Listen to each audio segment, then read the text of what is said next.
मैं भारत का संविधान हूं, लाल किले से बोल रहा हूं। मेरा अंतर्मन घायल है, दुख की गांठें खोल रहा हूं। ये पंक्तियां देश व दुनिया के प्रसिद्ध कवि हरिओम पंवार जी की हैं। आपने जरूर सुनी होगी। इस ऐतिहासिक रचना को पढ़ते हुए किसी भी कवि सम्मेलन में, किसी भी कार्यक्रम में जब भी पंवार साहब इस रचना को पढ़ते हैं तो अक्सर ये टिप्पणी करते हैं कि मैं दशकों तक कानून का प्रोफेसर रहा हूं। मैंने देश के सबसे पवित्र ग्रंथ यानी भारतीय संविधान को हजारों बार पढ़ा और पढ़ाया भी है। किंतु वो कहते हैं, किंतु मुझे दुख है कि जो संविधान में लिखा है वह भारत में कहीं नहीं दिखता, और जो भारत में हो रहा है वह संविधान में कहीं लिखा ही नहीं गया है। आज जब मैं आपसे बात कर रहा हूं तो मुझे पंवार साहब की यह टिप्पणी हूबहू साकार होती हुई नजर आ रही है। पिछले 6-7 दिनों से देश की राजनीतिक राजधानी दिल्ली से लेकर हमारी आर्थिक राजधानी मुंबई तक जो भी हो रहा है, दरअसल वह बेहद चिंताजनक है। मुंबई और महाराष्ट्र हमारे संविधान के जनक यानी संविधान निर्माता बाबा साहब डॉक्टर भीमराव अंबेडकर जी की कर्मभूमि रहा है। उनकी जन्मभूमि मध्य प्रदेश थी, किंतु उनकी कर्मस्थली महाराष्ट्र थी। उनका राजनीतिक संघर्ष महाराष्ट्र से होकर ही पूरी दुनिया तक पहुंचा था। आज दिल्ली के इशारे पर, जी हां, दिल्ली के इशारे पर महाराष्ट्र की राजनीति में जो भी हो रहा है उसे देखकर बाबा साहब की आत्मा खूब रो रही होगी। बाबा साहेब जहां कहीं भी होंगे उनकी आत्मा चिल्ला रही होगी, दुख में होगी। वे सोच रहे होंगे कि मेरे उस देश में ये क्या हो रहा है, जिस देश को मैंने दुनिया का सर्वश्रेष्ठ संविधान बनाकर सौंपा था। भारतीय संविधान सभा की जिस मसौदा समिति का मैं अध्यक्ष था, उसने तो कभी सपने में भी नहीं सोचा था कि संविधान की इतनी दुर्गति की जाएगी। उस संविधान की धज्जियां इस कदर उड़ाई जाएंगी कि कोई कायदा कानून ही बाकी ना बचे। पिछले कुछ वर्षों में हमने इस प्रकार का तमाशा अनेकों बार देखा है, जो तमाशा आज महाराष्ट्र में हो रहा है। वह चाहे बाबा साहब डॉक्टर भीमराव अंबेडकर की जन्मभूमि मध्य प्रदेश रही हो, राजस्थान हो, कर्नाटक हो अथवा गोवा, सब जगह संविधान के पन्नों को तार तार करके मसला जाते हुए हमने देखा है। किंतु महाराष्ट्र के वर्तमान संकट ने तो सारी हदें पार कर दी हैं। अब वो समय आ गया है जब हमें और आपको मिलकर अपने संविधान को बचाने के लिए कुछ बड़ा करना पड़ेगा, कुछ कड़ा करना पड़ेगा। अब सवाल ये उठता है कि हम क्या कर सकते हैं? अरे भाई, और कौन करेगा? आप और हम ही हैं जिनको संविधान में वह तमाम दर्जा दिया गया है जो सरकार बनाते हैं, जिनके द्वारा सरकारें चुनी जाती हैं। लोकतांत्रिक व्यवस्था की यही तो ब्यूटी है, यही तो सुंदरता है कि छोटे से छोटे नागरिक, गरीब से गरीब व्यक्ति की वोट की उतनी ही कीमत है जितनी अरबों खरबों रुपए कमाने वाले धन्ना सेठों की या अरबों खरबों रुपए की दलाली करने वालों की है।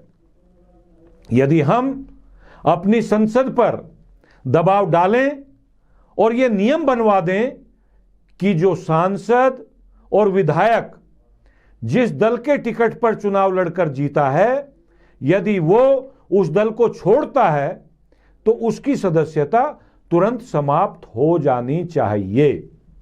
यह कानून बन जाए।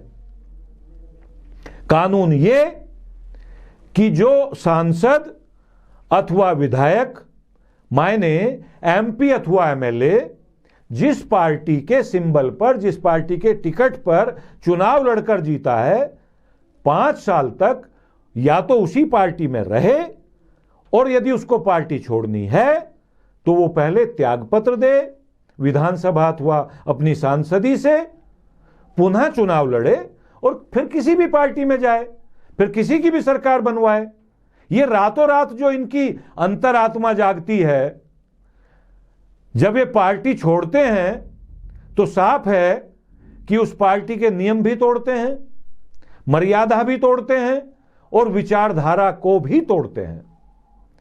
विचारधारा यूं तो कुछ रही नहीं है, लेकिन यदि कहीं है तो उस विचारधारा को भी तोड़ते हैं, छोड़ते हैं, उसको भी समाप्त करते हैं। तो फिर किस नैतिकता के दम पर विधायक अथवा सांसद रहने लायक हैं आप? उसकी सदस्यता तुरंत ही समाप्त हो जानी चाहिए। ये नियम बनते ही भ्रष्टाचार से कमाए गए अरबों खरबों रुपए खर्च करके सरकारें बनाने और गिराने का ये जो गंदा धंधा चल रहा है, ये तुरंत बंद हो जाएगा।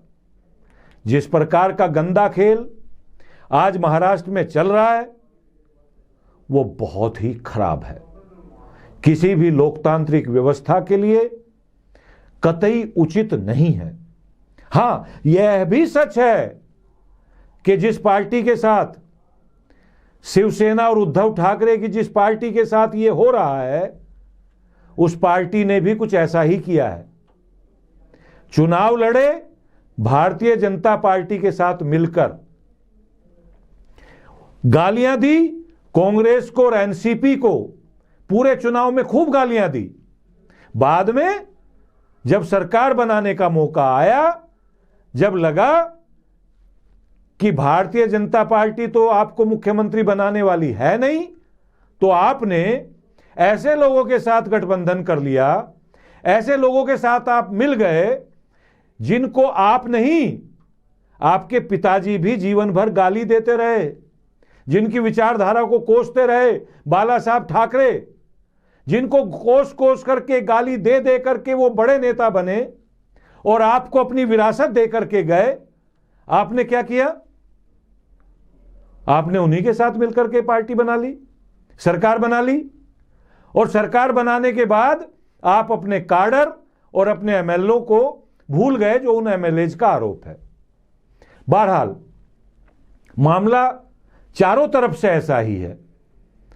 मैं किसी एक दल, किसी एक विचारधारा को गंदा या उनके द्वारा गंदा धंधा नहीं कह रहा हूं। गंदा यह है कि आप जीते किसी अमुक पार्टी के टिकट पर, वोट मांगा अमुक पार्टी के नाम पर, और अचानक आपकी अंतरात्मा जागती है, आप उस पार्टी को छोड़ देते हैं, दूसरी पार्टी के साथ चले जाते हैं, उसकी सरकार बनवा देते हैं।